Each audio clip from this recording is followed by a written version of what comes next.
আমার এক বন্ধু ছিলেন, আর সে আমার বেস্ট ফ্রেন্ড বলতে পারেন, সবথেকে প্রিয় একজন বন্ধু ছিল। আর তার নামটা খুব সুন্দর একটা নাম ছিল, আর নামটা এরকম, তার নাম ছিল বিদ্যাসাগর। আমরা জানি তো বিদ্যাসাগর, আর তার নাম ছিল বিদ্যাসাগর, কিন্তু সে আমাদের ক্লাসের মধ্যে পড়াশোনার দিক থেকে সব থেকে দুর্বল ছিল। আর তাকে যখন জিজ্ঞাসা করা হতো তোর নাম কি, ওর নাম বলতে পারতো না, লজ্জা পেত। তার কারণটা কি, সে জানে যে তার নামের সঙ্গে মিলত না। আর সেই জন্য এইরকমভাবে বড় হয়েছে, ছোটোবেলা থেকে তো সবাই ঢাকা ধরে বিদ্যাসাগর বলে, আর আমরা তাদের মধ্যে একজন ছিলাম। আর তারপরে সে যখন একটু বড় হলো, বড় হয়ে প্রথম যেটা সিদ্ধান্ত নিল, আরও অপেক্ষা করছিল কবে ওর 18 বছর বয়স হবে। আর যেহেতু আমার খুব ক্লোজ ফ্রেন্ড, ওই জন্য ওকে আমি খুব ওতপ্রোতভাবে জানতাম।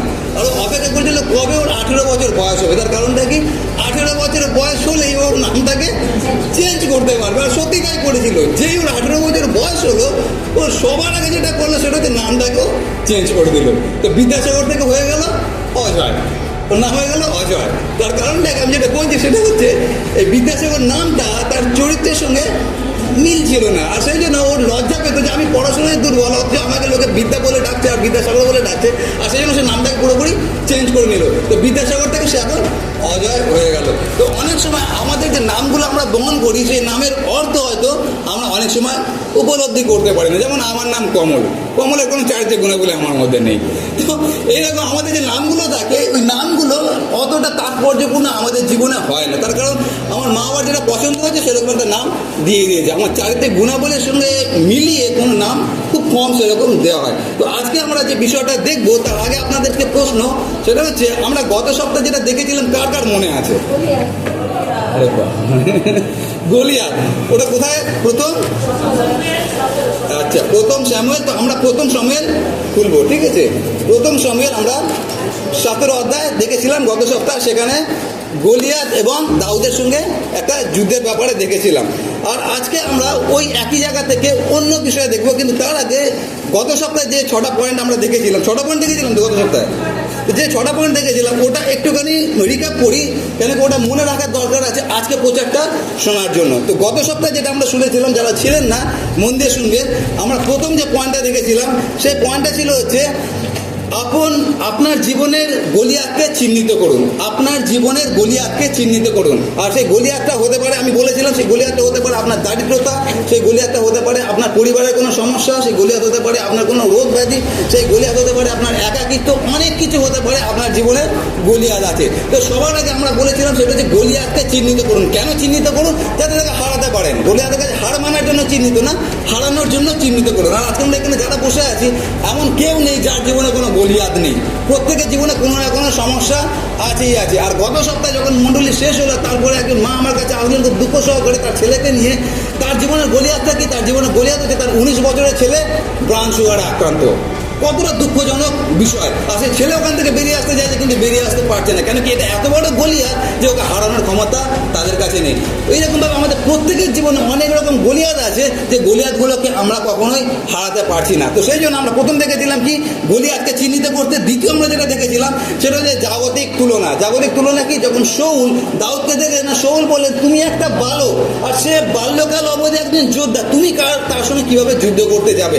আমরাও যখন গলিয়াতকে দেখি, আমাদের জীবনের সমস্যাকে দেখি, আমরা ওই রকমভাবে তুলনা করি। সেটা হচ্ছে এত বড় সমস্যা, আমি এত বড় একটা নেশার মধ্যে ফেঁসে গেছি, আমি একটা কেসের মধ্যে ফেঁসে গেছি, আমি একটা শরীর খারাপের মধ্যে আটকে গেছি, আমি এখান থেকে কি করে বেরোবো?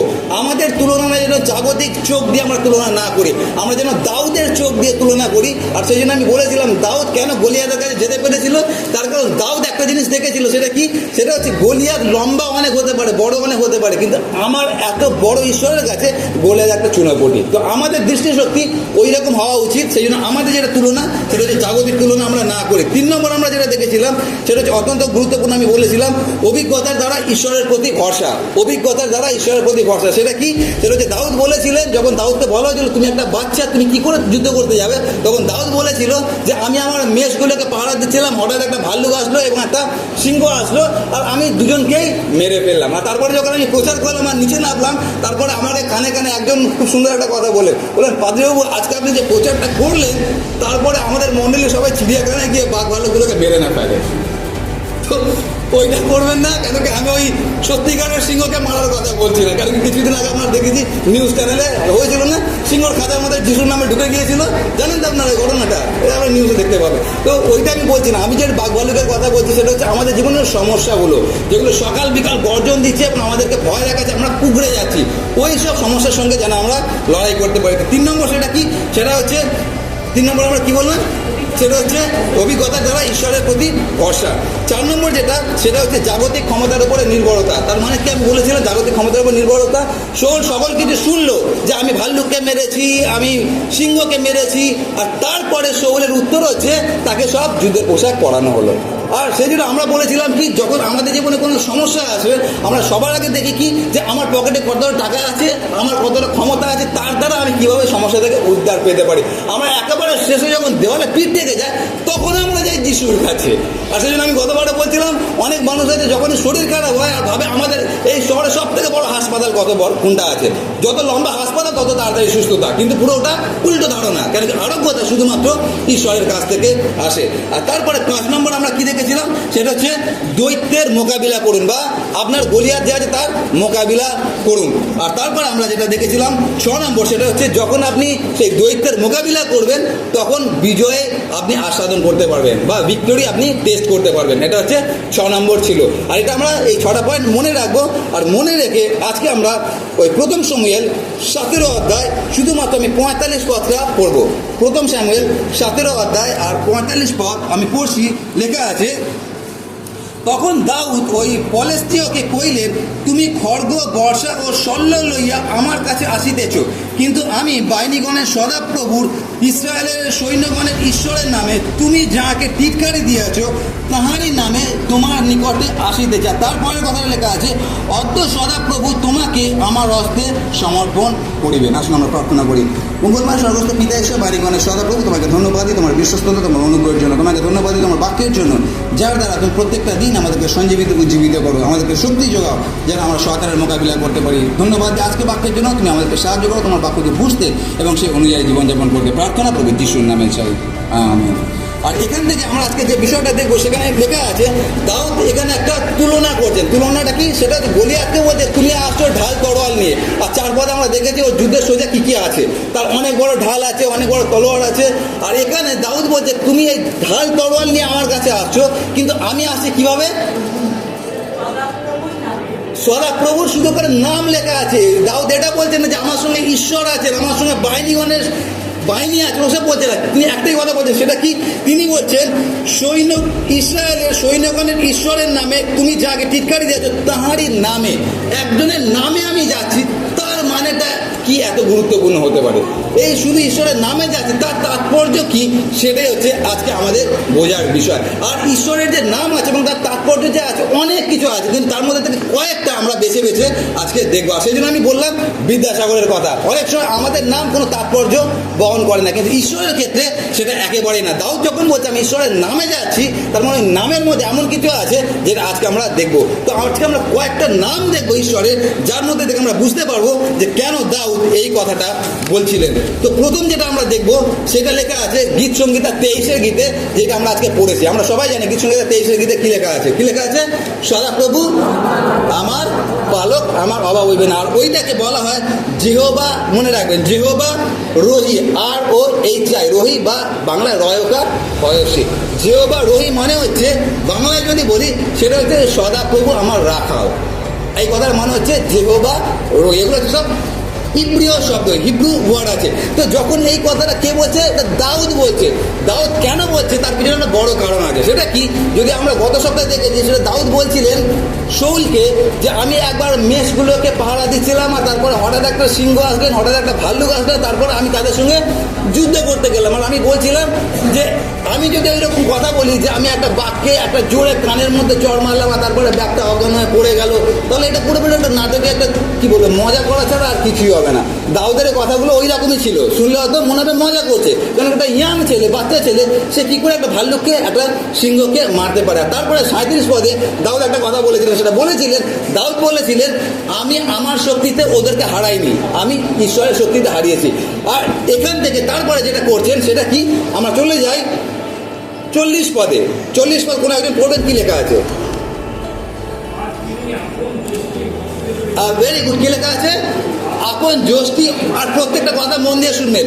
দাউদকে পোশাক পরানো হলো, সেটা খুলে দিলাম, তারপর হাতে লাঠিটা নিলাম। আমি সেই জন্য গত সপ্তাহে বলেছিলাম যে লাঠি নিয়ে আমরা পরে আলোচনা করব। তো দাউদ কি করলেন? হাতে একটা লাঠি দিলেন। আর ওই লাঠিটা কি, যেটা রাখাল যে লাঠি থাকে, ওই লাঠিটা অন্য ধরনের একটা লাঠি থাকে। সেটা কি, ওপর দিকে ইউ মতো করা থাকে। আপনারা হয়তো অনেকে দেখেছেন, ছাতার মতো, ছাতার, হ্যাঁ, ছাতার যে পিছন দিকে যে মাঠটা থাকে ওরকম থাকে। তো ওর পিছনে কারণটা কি, যদি কোনো মেষের বাচ্চা গর্তে পড়ে যায়, ওই ইউটা থেকে ওই ছাতার মধ্যে যেটা হুক মতো আছে ওটা দিয়ে যেন আবার তুলে আনা হয়। আর এটা হচ্ছে দাউদের অভিজ্ঞতা, যে যখনই কোনো বাচ্চা গাড্ডায় পড়ে যেত, সেটাকে সে ওই লাঠি দিয়ে তুলে বের করে আনতো। আজকে দাউদ লাঠি নিয়ে যাচ্ছে, আজকে সমগ্র ইসরায়েল জাতি এবং তার সঙ্গে তাদের রাজা শাউল গর্তের মধ্যে পড়ে আছে 40 দিন ধরে, বুঝতে পারছে না গর্ত থেকে কিভাবে বেরোবো। আজকে দাউদ একটা জিনিস জানে, সেটা হচ্ছে আমার সঙ্গে যে ঈশ্বর আছে সেই আমাদেরকে এই গর্ত থেকে বের করতে পারে। আর ওই জন্য যখন দাউদ বলছেন যে সদাপ্রভু আমার পালক, তার পিছনের কারণটা কি আমি বলেছিলাম, অভিজ্ঞতার দ্বারা ঈশ্বরে নির্ভর করা। যখন দাউদ এই গানটা লিখেছিলেন যে সদাপ্রভু আমার পালক, কেন লিখেছিলেন? সেটা হচ্ছে তার জীবনের অভিজ্ঞতা। সেটা কি? সেটা হচ্ছে আমার আন্ডারে যখন আমার মেষগুলো ছিল, তাদেরকে বাঁচানোর জন্য আমি আমার জীবনকে বাজি লাগিয়ে দিয়েছিলাম। আর আমার ক্ষমতা সীমিত, কিন্তু তা সত্ত্বেও আমি আমার জীবনকে আমার মেষদের জন্য যদি বাজি লাগিয়ে দিতে পারি, আমার যিনি রাখাল আছেন, যেটা প্রভু যীশু খ্রিস্ট, তার ক্ষমতা অপরিসীম। তিনি যখন আমার সঙ্গে আছেন, আমি কাকে ভয় পাবো? আমি যেটা বলতে চাইছি, যখন দাউদ বলেছেন তুমি আমার রাখাল, উনি নিজের জীবনটাকে রিলেট করার চেষ্টা করেছেন, যুক্ত করার চেষ্টা করেছেন। সেটা কি, আমি আমার মেষদেরকে এতটা ভালোবাসি যে আমি আমার মেষদেরকে ভালোবেসে আমি সিংহের মুখে চলে গেলাম, আর আমি ভাল্লুকের মুখে চলে গেলাম, এমনকি আমি গলিয়াদের মুখেও চলে গেলাম, কিন্তু সেখান থেকে আরেকজন আমাকে রক্ষা করলেন। তার মানে আমার হাতে যে লাঠি আছে ওর ক্ষমতা সীমিত, কিন্তু আমার ঈশ্বরের হাতে যে লাঠি আছে সেই ক্ষমতাটা হচ্ছে অপরিসীম ক্ষমতা। আর সেই জন্য যেটা লেখা আছে, তিনি বলেছিলেন, দাউদের গীতা তিনি লিখেছেন, সেটা কি, যেহোবা রহি, মানে হচ্ছে তুমি আমার রাখাল, আর তোমার হাতে আমার যে যষ্টিটা আছে, ওই যষ্টিটা যখন আমি গাড্ডা পড়ে যাব, ওখান থেকে তুমি আমাকে তুলবে। সেই জন্য লেখা আছে, যখন আমি মৃত্যুর ছায়া উপত্যকা দিয়ে গমন করিব, তখন আমি অমঙ্গলের ভয় করিব না। আর ওখানে দেখবেন লেখা আছে, আপনার পাঁচনি এবং আপনার যষ্টি আমার হাতে আছে, যেন যখন 40 দিন আমি ভয়ের মধ্যে গর্তের মধ্যে লুকিয়েছিলাম, তখন তুমি আমাকে ওখান থেকে বের করে এনেছিলে। আজকে আমরা এখানে যারা বসে আছি, আমরা প্রত্যেকের মধ্যে বা অনেকে হয়তো আমরা সেরকম গর্তের মধ্যে পড়ে আছি। সেই গর্তটা হতে পারে কোনো রোগ ব্যাধি, সেটা হতে পারে ক্যান্সার, HIV, করোনা, বা অনেক কিছু হতে পারে। অনেকের জীবনে অনেক কেস কামারিকে কেন্দ্র করে তারা সেখান থেকে বেরিয়ে আসতে পারছে না, অনেক পরিবারের আর্থিক সমস্যাকে কেন্দ্র করে সেখান থেকে বেরিয়ে আসতে পারছে না, এবং অনেকে আছে নেশা থেকে বেরিয়ে আসতে পারছে না, গর্তের মধ্যে পড়ে আছে। সেখানে আমাদের একটা জিনিস মনে রাখার দরকার আছে, সেটা কি, আমাদের সঙ্গে একজন আছে, সে যে প্রভু যীশু খ্রিস্ট, যে হচ্ছে আমাদের রাখাল, আর তার হাতে একটা লাঠি আছে। সেই লাঠিটা হচ্ছে মেষ শাবকের যষ্টি। সেটা কেন আছে? যেন আপনাকে আমাকে গাড্ডা থেকে তুলে বের করতে পারে। আর সেই জন্য দাউদ বলছেন, আমি সেই সদাপ্রভুর নামে যাচ্ছি। তার নাম কি? তার নাম হচ্ছে সদাপ্রভু আমার রাখাল। সেই রাখালের নামে আমি আজকে তোমার কাছে যাচ্ছি। আর তারপর ঘটনাটা আমরা জানি, তার মাথা কেটে দিতে পেরেছিল। সুতরাং প্রথম যেটা কি, সেটা হচ্ছে যেহোবা রহি, মানে হচ্ছে সদাপ্রভু হচ্ছে আমার রাখাল। আর সেই জন্য প্রভু যীশু বলেছেন যৌনিকিত সুসমাচার তার 10-11 পদে, আর 10-11 পদে তিনি বলছেন, আমি উত্তম মেষপালক। কেন আমি উত্তম মেষপালক? তার কারণ আমি আমার মেষদের জন্য আমার জীবনকে সমর্পণ করি। আপনারা পড়ে দেখবেন, আমি সময় বাঁচানোর জন্য সব কটা শব্দ পড়ছি না। যোহন 10-11 পদ এবং 17 এবং 18 পদ। তো 10-11 পদে লেখা আছে, আমি উত্তম মেষপালক। কেন আমি উত্তম মেষপালক? তার কারণ আমি আমার মেষদের জন্য আমার জীবনকে সমর্পণ করি। কিন্তু এখানে শেষ নয়, তারপরে 17 এবং 18 পদে লেখা আছে, সেটা কি? সেটা হচ্ছে আমার জীবন কেউ আমার থেকে কেড়ে নিতে পারে না। আমার ক্ষমতা আছে সেটা দেবার, আমার ক্ষমতা আছে সেটা নেবার। তার মানে আমি যেটা বলতে চাইছি, সেটা হচ্ছে আপনার যে রাখাল, আমার যে রাখাল আছে, কারোর ক্ষমতা নেই সেই রাখালের জীবন তার থেকে কেউ কেড়ে নিতে পারে। তার কারণ তিনি মৃত্যুকে পায়ের তলায় রেখেছেন। কিছুদিন আগে আমরা গুড ফ্রাইডে এবং পুনরুত্থানের দিন আমরা উদযাপন করছি। আর সেই রাখাল, আপনার রাখাল যে মৃত্যুকে হারাতে পারে, সেই রাখাল যখন আপনার সঙ্গে আছে, আমাদের ভয় পাওয়ার কি আছে? আর সেই জন্য আমরা সাহস রাখতে পারি। কেন সাহস রাখতে পারি? তার কারণ আমার রাখাল আমার সঙ্গে আছে, এবং তার হাতে তার পাঁচনি, তার যষ্টি আছে, যেটা আমাকে সান্ত্বনা দেয়, যেটা আমাকে গর্ত থেকে তুলে বের করে। আর দাউদ সেদিন ওই কাজটাই করেছিল। ইসরায়েল জাতিকে তার রাজা সমেত গর্ত থেকে বের করে আনতে পেরেছিল শুধুমাত্র সদাপ্রভুর নামে। দ্বিতীয় যেটা আছে, কেন সদাপ্রভুর নাম? দ্বিতীয় আমরা দেখবো, সেটা লেখা আছে আদি পুস্তক 22-1-14 পদে। আদি পুস্তক 22 কেউ জানেন 22 কি লেখা আছে? মহাপরীক্ষা। আমরা যাই আদি পুস্তক 22। আর আমি ওখান থেকে কয়েকটা পদ পড়বো। আদি পুস্তক 22 অধ্যায়, সেখানে লেখা আছে 2 পদে পড়ছি। তখন তিনি কইলেন, তুমি আপন পুত্রকে, তোমার অদ্বিতীয় পুত্রকে, যাহাকে তুমি ভালোবাসো, সে ঈশাককে লইয়া মরিয়া দেশে যাও এবং তথাকার যে এক পর্বতের কথা আমি তোমাকে বলিব, তার উপরে তাহাকে হোমার্থে বলিদান করো। তার পরের কথাগুলো শুনলেন। পরে অব্রাহাম প্রত্যুষে উঠিয়া গর্দভ সাজাইয়া 2 জন দাস এবং আপন পুত্র ঈশাককে সঙ্গে লইলেন, হোমের নিমিত্ত কাষ্ঠ কাটিলেন, আর উঠিয়া ঈশ্বরের নির্দিষ্ট স্থানের দিকে গমন করিলেন।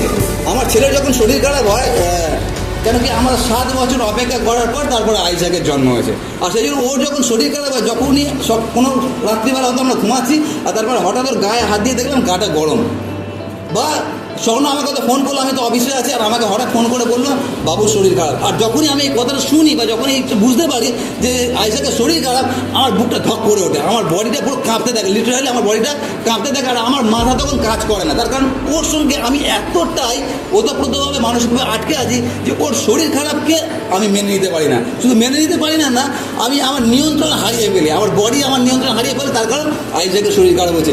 এখানে যে ঘটনাটা ঘটছে, যদি আমরা ক্ষণিকের জন্য অব্রাহামের জায়গায় নিজেকে রাখি, আমরা বুঝতে পারবো এটা কতটা গুরুত্বপূর্ণ। না আর এই ঘটনাটা কতটা গুরুত্বপূর্ণ আমরা এখানে বুঝতে পারবো। সেই জন্য 3 পদে যেটা লেখা আছে, মন দিয়ে দেখবেন 3 পদে কি বলছে। ঈশ্বর অব্রাহামকে বললেন, তুমি তোমার ছেলেকে নিয়ে মরিয়া দেশে যাও, আর সেখানে আমি একটা পাহাড় দেখাবো, আর সেখানে তুমি তোমার ছেলেকে কি করবে। আর এটা আমরা সবাই জানি, ছোটোবেলা থেকে এটা আমরা পড়ে এসেছি। কিন্তু এখানে যে বিশেষ ঘটনাগুলো আছে সেটা দেখুন, এখানে কি লেখা আছে। পরে অব্রাহাম প্রত্যুষে উঠিয়া গর্দভ সাজাইয়া 2 জন দাস এবং আপন পুত্র ঈশাকের সঙ্গে লইলেন। আর তারপরে দেখুন লেখা আছে, হোমের নিমিত্ত কি করলেন। কে কাটছে কাঠ? কিসের জন্য? কাকে বলি দেবে?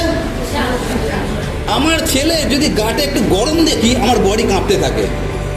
আর এখানে একজনের কথা বলা হয়েছে যার নাম অব্রাহাম, অনেক অপেক্ষা করার পর একটা ছেলে হয়েছে, তার নাম ঈশাক। তাকে যে এতটাই ভালোবাসে, আমি যতটা আমার ছেলেকে ভালোবাসি, হয়তো তার থেকে 10 গুণ বেশি অব্রাহাম ঈশাককে ভালোবাসে, কারণ বৃদ্ধ বয়সের সন্তান। আর সেই সন্তানকে ঈশ্বর বললেন, তুমি একে এখন বিসর্জন দাও, তুমি একে এখন বলি দাও। আর তারপরে অব্রাহাম কি করলেন, ভোরবেলায় উঠলেন। আর এই শুধু একটা পদ নিয়ে আমরা বাইবেল কলেজে অনেক এটা নিয়ে চর্চা করি যে এই একটা পদের মানেটা কি। আর অনেক কিছু কথার মধ্যে একটা কথা এইটা, সেটা কেন তিনি ভোরবেলা উঠেছিলেন, তার পিছনে একটা কারণ এটা হতে পারে, যদি তার মা জানতে পারে, কোনোভাবেই তার মা রাজি হবে না যে তার ছেলেকে বিসর্জন দিই। আর সেই জন্য তিনি তার মা ওঠার আগেই ভোরবেলায় ছেলেকে নিয়ে নিলেন। আর শুধু নিলেন না, সকল কিছু প্রস্তুত করলেন। কি প্রস্তুত করলেন? ওকে পোড়ানোর জন্য যে কাঠটা দরকার। আপনি ভাবুন, নিজের ছেলেকে পোড়ানোর জন্য যখন প্রত্যেকটা কুড়ুল দিয়ে কাঠে মারছে, তার মধ্যে কি হচ্ছে, তার মানসিকতা কোথায় যেতে পারে। এতটাই ব্যথার মধ্যে দিয়ে অব্রাহাম গেলেন, আর তারপরে তিনি মরিয়াতে গেলেন। আর যখন এই ঘটনাটা আমি যখনই পড়ি, আর আমার যে ছেলের নাম, ওটা একটা অলৌকিক ঘটনা। আপনাদের কথা আমি অনেকবার বলেছি, সেটা হচ্ছে আমার ছেলে যখন গর্ভে ছিলেন, আর গর্ভে থাকাকালীন আমরা বুঝে গিয়েছিলাম যে আমাদের ওর গর্ভে একটা ছেলে সন্তান আছে। আর আমরা পেটে হাত দিয়ে নাম ধরে প্রার্থনা করতাম। সেটা কীভাবে হয়েছিল, কোনো একদিন আমি যখন সকালবেলা বাইবেল পড়ছি, আর বাইবেল পড়তে পড়তে একটা সিনেমা ছিল না, তারে জমিন পার, আপনারা দেখেছেন, বাচ্চারা যখন পড়তো লেখাগুলো উঠে নাচতো। তো আমার সঙ্গে ওই দিন তো ওই রকম ঘটনা ঘটেছিল। এটা শুনতে খুব নাটকীয় লাগে, আমি ভাষায় প্রকাশ করতে পারবো না, কিন্তু ওই ঘটনা ওই দিনটা সকালবেলা ঘটেছিল। যখন আমি ওটা পড়ছিলাম, মনে হচ্ছিল প্রত্যেকটা শব্দ আমার সামনে উঠে চলে আসছে, ভেসে আসছে। আর সেখানে ওই দিনটা আমার কাছে ক্লিয়ার হয়েছিল যে তোমার যে সন্তান, তার নাম তুমি আইজাক দেবে। আর সেই দিন থেকে আমরা পেটে হাত দিয়ে প্রার্থনা করতাম যে গর্ভে যে আইজাক আছে তার জন্য আমরা প্রার্থনা করছি। পরবর্তীকালে যখন জন্ম নিল, তখন দেখলাম সত্যি একটা ছেলে জন্ম নিয়েছে। আর এই যখন অব্রাহামের এই ঘটনাটা হয়, তখন আমার প্রত্যেকবার যখন আমি পড়ি, আমার বুকটা একবার ধক করে ওঠে। তার পিছনে কারণ আছে, আমি বলবো সেই কারণটা কি। তো এখানে যেটা আছে সেটা যে বললে, তুমি তোমার ছেলেকে বলি দাও। আর তারপরে অব্রাহাম চলে গেলেন, আর তারপরে ছেলেকে বলি দিতে গেলেন। আর তারপরে আমরা জানি ঘটনাটা কি ঘটেছিল। যখন বলি দিতে গেলেন, তার ছেলেকে বাঁধলেন। আর এইটা যখন বাঁধলেন একটা ছেলেকে, আর এই তখন ঈশাক যথেষ্ট বড়, তার বাবাকে ধাক্কা মেরে পালিয়ে যেতে পারতো, কিন্তু ঈশাক তার বাবাকে ধাক্কা মারেনি, কিছু বলেনি। তার কারণ ছেলেও জানে আমার বাবা যেটা করছে ঈশ্বরের ইচ্ছা পূরণ করছে। ওই জন্য ছেলেও তার বাবার প্রতি এবং তার স্বর্গীয় বাবার প্রতি, দুজনের প্রতি সে বাধ্য ছিল। আর তারপর তার ছেলেকে বাঁধা হলো, কাঠের ওপরে শোয়ানো হলো, আর তারপরে ছুরি তোলা হলো তাকে মারার জন্য। আপনারা ক্ষণিকের জন্য আপনারা কল্পনা করুন, আপনার ছেলেকে আপনার মেয়েকে আপনি কাঠের ওপরে শুয়ে রেখেছেন আর তারপরে ছুরি তুলে দেন তাকে মারবেন বলে।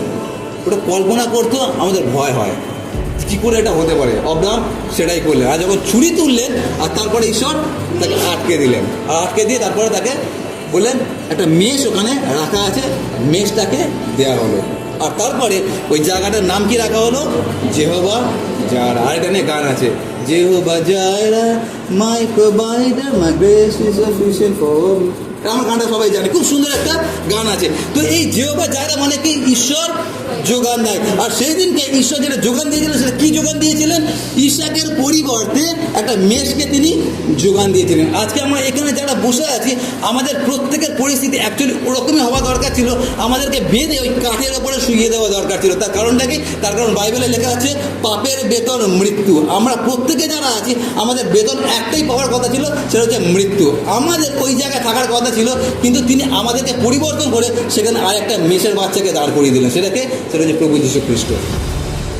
কেন যেহোভা যায়রা? তার পিছনে বড় কারণ হচ্ছে ঈশ্বর আমাদের জন্য যে যোগানটা দিয়েছেন, সেই যোগানের জন্য এখনো পর্যন্ত আমরা বেঁচে আছি, এখনো পর্যন্ত আমরা নিঃশ্বাস প্রশ্বাস নিতে পারছি, এখনো পর্যন্ত আমরা ধার্মিক বলে নিজেদেরকে প্রকাশ করতে পারছি। কারণ একটাই, তার কারণ আমাদের জন্য ঈশ্বর একটা মেষকে যোগান দিয়েছিলেন, তার নাম প্রভু যীশু খ্রিস্ট, যাকে আমরা ক্রুশের উপরে চড়িয়ে দিয়েছি। আর সেই প্রভু যীশু খ্রিস্টের তার যোগান দেয় কাজের মাধ্যমে আজকে আমরা এখনো পর্যন্ত এখনো বেঁচে আছি। আর সেই জন্য যখন দাউদ বলেছিলেন যে আমি ঈশ্বরের নামে যাচ্ছি, সেই ঈশ্বরের নামে যাচ্ছি যে আমাকে প্রত্যেকটা পরিস্থিতিতে যোগান দিতে পারে। আর আমি গতবার যখন বলছিলাম তখন আপনারা যে বলেছিলাম, দাউদ যখন যাচ্ছিল তার একটা ফিঙ্গার আর তার মধ্যে 5টা পাথর আর হাতে একটা লাঠি, তার কাছে কোনো তলোয়ার ছিল না। আর তারপরে যখন পাথরটা মারলো সে অজ্ঞান পড়ে গেছিলো, সে কিন্তু মরেনি। যদি তার মুন্ডু কাটা না হতো সে হয়তো 10 মিনিট বা 8 ঘন্টা পর আবার উঠতে পারতো, কারণ কি আকৃতি বিশাল বড়। কিন্তু তারপরে দাউদ কী করলো? দৌড়ে গেল, তার তলোয়ারে তাকেই মারলো। আপনার আমার জীবনে একই রকম, যদি শয়তান আপনার কাছে থাকে, আমার কাছে থাকে, আমাদের হাতে কোনো অস্ত্র নেই, ঈশ্বর জুগিয়ে দেবেন ওই শয়তানের হাত থেকে আপনাকে রক্ষা করতে, আমাকে রক্ষা করতে। আর সেই জন্য দ্বিতীয় যেটা কি আছে সেটা হচ্ছে যেহোভা যারা। ঈশ্বর হচ্ছে আমাদের যোগান দেয়, আর আমাদের সব কিছু যোগান দেয়, শুধুমাত্র বিপদ থেকে না, আমাদের যা কিছু প্রয়োজন সেটা ঈশ্বর আমাদেরকে যোগান দিতে পারেন।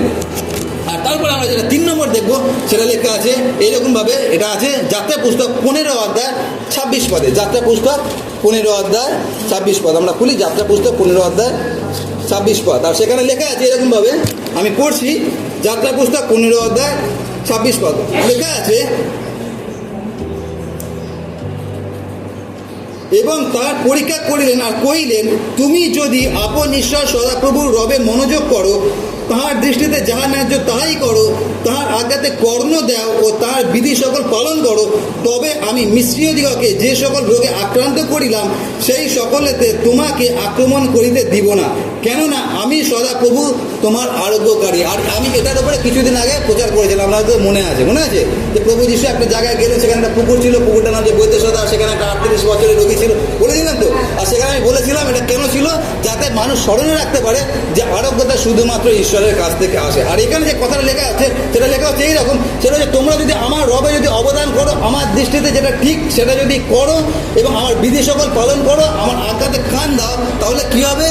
যে ক্যান্সারে সমগ্র জগৎ আক্রান্ত হয়েছে তোমরা আক্রান্ত হবে না, যে করোনাতে সমগ্র জগৎ আক্রান্ত হয়েছে তোমরা আক্রান্ত হবে না, যে HIV-তে সমগ্র জগৎ আক্রান্ত হয়েছে তোমরা আক্রান্ত হবে না। আমাদেরকে একটা শর্ত দেওয়া হয়েছে, শর্তটা কি? তোমাদের এই রোগ ব্যাধি আসবে না যদি তোমরা এইগুলো করো। তার মানে আমাদের জন্য ঈশ্বর একটা ব্যবস্থা করে রেখেছেন। আর তারপরে যে ঘটনাটা ঘটেছিল সেটা কি? 15 অধ্যায় 26 পদ, যাত্রা পুস্তক 15 অধ্যায় 26 পদ। আর এই যে কথাটা যে ঈশ্বর আরোগ্যকারী, এটা হচ্ছে আমরা সব থেকে ভালো বুঝেছিলাম কখন? সেটা হচ্ছে করোনার সময়। যখন করোনা হলো সারা পৃথিবীর দরজার পিছনে চলে গিয়েছিল, ঘর বন্ধ না, সারা পৃথিবীতে একদম শূন্যটা হয়ে গেছিলো। আর তখন আমাদেরকে কাজ করতে হয়েছিল, কেন কি আমাদের NGO। আর আমার বাইকের সামনে লাগানো ছিল সোশ্যাল ওয়ার্কার, আর আমার পকেটে আমাদের যে NGO আছে NGOর একটা কার্ড থাকতো। আর ওই যে সময়ের যে অভিজ্ঞতাগুলো, ওগুলো ভাষায় প্রকাশ করা যাবে না। আমরা শিয়ালদাতে যে বাচ্চাগুলো আছে ওদেরকে আমরা খাওয়াতাম প্রত্যেকটা দিন, যতদিন আমাদের এই করোনা ছিল। আর আমরা যখন সারা পৃথিবী যখন ঘরের মধ্যে, তখন আমরা বাইরে কাজ করতাম। যখন আমরা শিয়ালদা বাচ্চাদেরকে খাওয়াতাম, যেই শিয়ালদাতে মাটি দেখা যায় না, ওই শিয়ালদাটা পুরো একটা ফুটবল গ্রাউন্ডের মতো মনে হতো, পুরো ফাঁকা। সেখানে কয়েকটা কুকুর দৌড়ে বেড়াচ্ছে, আর যারা ওই রাস্তায় ভিক্ষা করছে তারা আছে, আর আমরা আছি, আর সঙ্গে কিছু পুলিশ ছিল, পুরো ফাঁকা। আর ওই অবস্থায় আমরা যতদিন করোনা ছিল ততদিন কাজ করেছি, কখনো পুলিশ আটকায়নি। তার কারণ সামনে লেখা ছিল সোশ্যাল ওয়ার্কার। আর তারপরে হঠাৎ কী হলো, যখন আমি বাড়িতে ফিরলাম আমার শরীরটা একটু খারাপ লাগতে লাগলো, আর তারপরে আমি গন্ধ শুনতে থাকলাম, কারণ আমরা জানি গন্ধ যদি না পাই, আর তারপরে মনে হচ্ছে গন্ধ পাচ্ছি না। তারপরে আমাদের ডাক্তারকে ফোন করলাম, কেন আমাদের যে এনজিও সেখানে ডাক্তারও থাকে, তো ডাক্তারকে আমি ইমিডিয়েট ফোন করলাম যে এরকম অবস্থা। তখন উনি ইমিডিয়েট আমাকে বললেন, তুমি যত শীঘ্র সময় টেস্ট করো, আর টেস্ট করে তারপর আমাকে প্রেসক্রিপশন করে ওষুধগুলো পাঠিয়ে দিলেন। ওষুধগুলো এক্ষুনি শুরু করো, 14 দিনের কোয়ারেন্টাইন। আর তখন স্বর্ণ এবং আইজাক সাউথ ইন্ডিয়াতে ছিল। আমি যখন বাড়িতে আতঙ্কিত হয়ে গেলাম, ভয় পেয়ে গেলাম। আর তারপরে আমি ডাক্তারকে বললাম, ডাক্তারবাবু আমি এখন টেস্ট করাবো না, আগামী 14 দিনের আগে কোয়ারেন্টাইনে থাকি, তারপর আমি দেখবো কী করা যায়। কারণ আমি যদি টেস্ট করাই তখন গন্ডগোল হতে পারে। তো টেস্ট করালাম না, 14 দিন আমি বাড়িতে থাকলাম।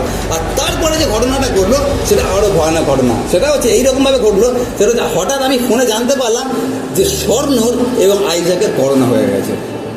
আমার শুধু জ্বর হয়েছে, কিন্তু ওদের করোনা হয়ে গেছে। প্রথম ফেজে যখন ভ্যাকসিন আসেনি, একদম শুরুর দিকে, তখন আইজাকের বয়স খুব বেশি হলে 2 বছরের বয়স হবে, তখন করোনা হয়েছে। যখন আমি শুনলাম, আপনাদেরকে বললাম, যখন ওর গায়ে হালকা জ্বর দেখি, আমার পা থেকে মাথা পর্যন্ত কাঁপতে থাকে, আর শুনলাম তার করোনা হয়েছে। আর যখন থেকে করোনা এসছে, একটাই প্রার্থনা, প্রভু যেন আমার ছেলে এবং আমার স্ত্রী যেন করোনা না হয়। আর সেটাই হলো। পুরো আমি ভয়ে কেঁপে গেলাম যে এখন কি হবে। আর তারপরে যখন স্বর্ণের সঙ্গে ফোনে কথা হতো, স্বর্ণ আমাকে ফোনের মধ্যে বলতো যে আমি চোখের সামনে সব সাদা সাদা দেখছি, মানে মানুষগুলো সাদা সাদা হাঁটছে, তার মানে পটলডাঙ্গার টিকিট অলরেডি কাটা হয়ে গেছে। আমার জায়গায় নিজেদেরকে রাখুন, বুঝতে পারবেন ভয়টা কোন জায়গায় নিয়ে আসে। আর ওই যে ভয়টা যাচ্ছিল, ওই কটা দিন যে আমার কাছে যাচ্ছিল, ওই সময় আমাকে একটা জিনিস অত্যন্ত বেশি আমাকে উৎসাহ দিয়েছিল। তার মধ্যে একটা জিনিস সেটা হচ্ছে একটা গান ছিল, ইংলিশ গান। আর ইংলিশ গানটা হচ্ছে এইরকমভাবে, সেটা হচ্ছে দাউদ এবং গলিয়াদের লড়াইকে কেন্দ্র করে, যে দাউদ গেল গলিয়াদের সঙ্গে লড়াই করতে খালি হাতে, আর তারপরে দাউদ কি করলো, গলিয়াদের তলোয়ার দিয়ে গলিয়াদের মাথা কাটলো। আর এই গানটা এতটাই ইংলিশে সুন্দর, ওই গানটা আমি সবসময় শুনতাম, আর ওটা আমাকে খুব মনে বল দিত। আর একটা গান যেটা আমাকে মনে বল দিত, সেটা হচ্ছে আমার রাখাল গরু ঘুমান না, আমার কিসের ভাবনা। আমি যেটা বলতে চাইছি সেটা হচ্ছে, এই যে কথাটা লেখা আছে, সেটা লেখা আছে কি, সেটা আমরা দেখলাম, যদি তুমি আমার কানে অবদান করো, আমার কথা শোনো, তাহলে আমি তোমার আরোগ্যকারী। আর এই কথাটাকে ইব্রিয় ভাষায় বলা হচ্ছে জেহোভা রাফা, মানে ঈশ্বর আরোগ্যকারী। ওটা আমরা আমাদের জীবন থেকে উপলব্ধি করেছি। কেন কি তখন কোনো ভ্যাকসিন ছিল না, কোনো মেডিসিন ছিল না। সব থেকে বড় সাক্ষ্য আজকে স্বর্ণ আর আইজাক এখনো পর্যন্ত এখানে বসে আছে। আর সব থেকে আশ্চর্যের কথা কি, ভ্যাকসিন ছাড়া ওরা সুস্থ হয়েছে, কারণ তখন ভ্যাকসিন তৈরি হয়নি। তার মানে আমি যেটা বলতে চাইছি সেটা হচ্ছে আরোগ্যতা শুধুমাত্র ঈশ্বরের কাছ থেকে আসে। আর তার নামটা কি, জেহোভা রাফা। আমি সেই জেহোভা রাফার নামে যাচ্ছি। করোনা হোক, ক্যান্সার হোক, HIV হোক, যা কিছু হোক না কেন, আমি একটা জিনিস জানি, আমার সঙ্গে যিনি আছেন তার নাম হচ্ছে জেহোভা রাফা, তিনি হচ্ছেন আরোগ্যকারী। তার কাছে কেউ কিছু করতে পারে না। তার 4 নম্বর যেটা আছে, 4 নম্বরটা আছে এরকমভাবে লেখা আছে, সেটা হচ্ছে যাত্রা পুস্তক 17 অধ্যায়। আর যাত্রা পুস্তক 17 অধ্যায় আমি পড়বো 8 থেকে, আমি পড়ছি যাত্রা পুস্তক 17 অধ্যায় 8 থেকে 13। লেখা আছে, ওই সময় অমালেক আসিয়া রফিদিমে ইসরায়েলের সহিত যুদ্ধ করিতে লাগিল। তাহাতে মোশে যিহোশুয়াকে কহিলেন, তুমি আমাদের জন্য লোক মনোনীত করিয়া লও, যাও অমালেকের সহিত যুদ্ধ করো। বললো, আমি ঈশ্বরের যষ্টি হস্তে লইয়া পর্বতের শিখরে দাঁড়াইব। পরে যিহোশুয়া মোশির আজ্ঞানুসারে কর্ম করিলেন, অমালেকের সহিত যুদ্ধ করিলেন, এবং মোশি, হারন এবং হুর পর্বতের শৃঙ্গে উঠিলেন। আর এইরূপ হইল, মোশি যখন আপন হস্ত তুলিয়া ধরেন তখন ইসরায়েল জয়ী হয়, কিন্তু মোশি আপন হস্ত নামাইলে অমালেক জয়ী হয়। এই ঘটনাটা কতজন জানেন? কতজন জানেন এই ঘটনাটা? আমরা অনেকেই এই ঘটনাটা জানি। আর এই যে ঘটনাটা ঘটছে সেটা হচ্ছে ইসরায়েল জাতি সবে বন্দী দশা থেকে বেরিয়ে এসছে। ইতিহাস মনে রাখবেন, সবে বন্দী দশা থেকে বেরিয়ে এসছে। 400 বছর তারা যখন বন্দী দশা ছিল, তারা একটাই জিনিস জানতো, সেটা দাসত্ব কী করে করতে হয়, কী করে ইট বানাতে হয়, ওটা তারা জানে। তারা কখনো তলোয়ার ধরেনি, ঢাল কখনো ধরেনি, যুদ্ধ বিগ্রহ তারা জানে না। তারা এখন বেরিয়েছে, বেরোনোর পরেই এখন তাদেরকে যারা আক্রমণ করছে তাদেরকে বলা হচ্ছে অমালেক। আর অমালেক যারা আছে তারা যুদ্ধ বিগ্রহে বলা হচ্ছে ঈশ্বর তাদেরকে আলাদাভাবে আশীর্বাদ করেছিলেন যুদ্ধের জন্য, এতটাই বড় যোদ্ধা। তারা আক্রমণ করেছে একটা আনকোড়া লোককে, যেরকম শৌল বলেছিলেন তুমি একটা বালক, এটা বাল্যকাল অবধি যোদ্ধা। সেই ঘটনা এখানে ঘটেছিল যখন মোশি তাদেরকে নিয়ে যাচ্ছিল। তো অমালেক যখন যুদ্ধ করতে আসলো, মোশি জানে অমালেক কারা, মোশি জানে আমরা কারা, মোশি জানে আমাদের দুজনের ক্ষমতার মধ্যে তারতম্য কতটা। কিন্তু তার সত্ত্বে মোশি যে কথাটা বললেন, যশোয়াকে বললেন তুমি কালকে যুদ্ধ করতে যাও। আর যখন যুদ্ধ করতে যাও তার সঙ্গে আরেকটা কথা বলেন, সেটা কি, আমি আমার লাঠি হাতে যাব, পাহাড়ের শিখরে দাঁড়াবো, আর সেখানে আমি লাঠিটা ধরে থাকবো। আর তারপরে যেটা হচ্ছিল, লাঠিটা যখন ওপরে ছিল তখন ইসরায়েল জিতছিল, লাঠিটা যে নিচে হচ্ছে ইসরায়েল হেরে যাচ্ছে। আর সেই জন্য যেটা 4 নম্বরটায় বলা হচ্ছে the Lord is my banner, এটাকে বলা হয় যেহোবা নিশি। যে ঈশ্বর আমার ব্যানার মানে হচ্ছে ঈশ্বর আমার পতাকা। আর পতাকা মানে হচ্ছে আমরা যদি আমাদের দেশে যে বইগুলো দেখি, যে স্বাধীনতা যে বইগুলো দেখি না, বর্ডার যে বইগুলো হয়েছিল, সেনারা হাজার মারপিট করুক, পতাকাকে কখনো মাটিতে পড়তে দেবে না। কেন কি ওটা ভারতের পতাকা। ভারতের পতাকা মাটিতে পড়ে যাওয়া মানে হচ্ছে ভারত আমাদের দেশের সম্মান ওটা নষ্ট হয়ে যাওয়া। পতাকা যেটা আজকে মুশি ধরে আছে, ওই পতাকা ধরে রাখা মানে হচ্ছে ওইটা হচ্ছে ঈশ্বরের সঙ্গে কমিউনিকেশনের একটা প্রতীক আছে।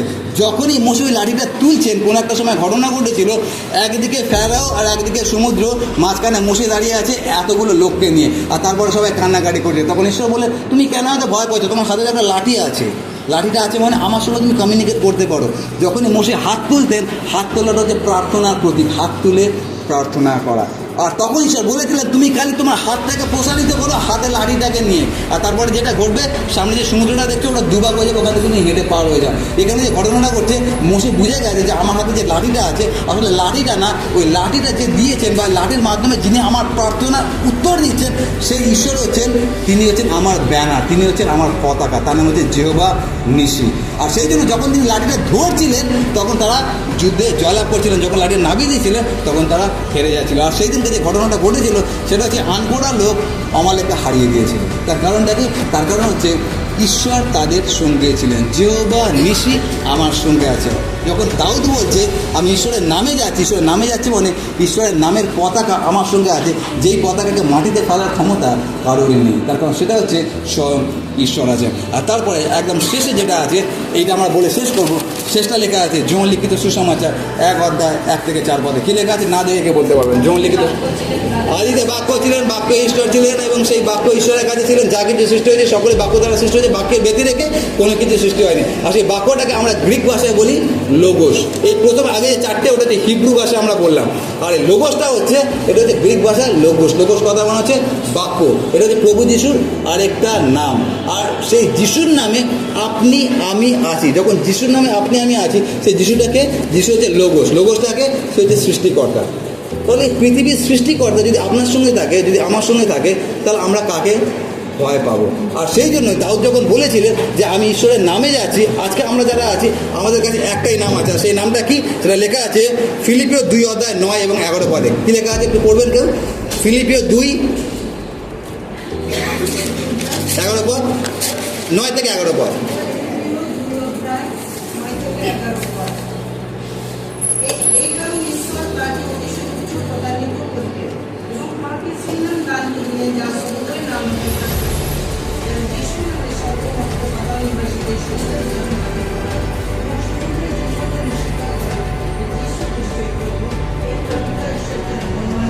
Very good. আরেকটা কথা লেখা আছে, সেটা হচ্ছে প্রেরিত 4 অধ্যায় 12 পদ। এটা আমরা সবাই অনেকেই জানি, সেটা হচ্ছে আকাশের নিচে মনুষ্যদের মধ্যে দত্ত এমন কোনো নাম নেই যে নামে মানুষকে পড়তে পারে। তার মানে আমাদেরকে যেটা বলা হচ্ছে সেটা হচ্ছে যিশুকে যে নামটা দিয়েছে সেটা সর্বশ্রেষ্ঠ নাম, আর সেই নামটা ঈশ্বর আমাদেরকে দিয়েছেন। কেন দিয়েছেন? কেন আমরা দাউদের মতো বলতে পারি যে আমার কাছে ঢাল তরোয়াল কিছু নেই, কিন্তু ঈশ্বরের নামে আমি যাচ্ছি। সেই ঈশ্বরের নাম কি? তার নাম হচ্ছে যিশু খ্রিস্ট। এক কথা উত্তর। অত কিছু হিব্রু শব্দ যদি আমাদের মনে নাও থাকে, একটা কথা আমরা শুধু মনে রাখবো, সেটা কি? সেটা হচ্ছে যিশু খ্রিস্ট।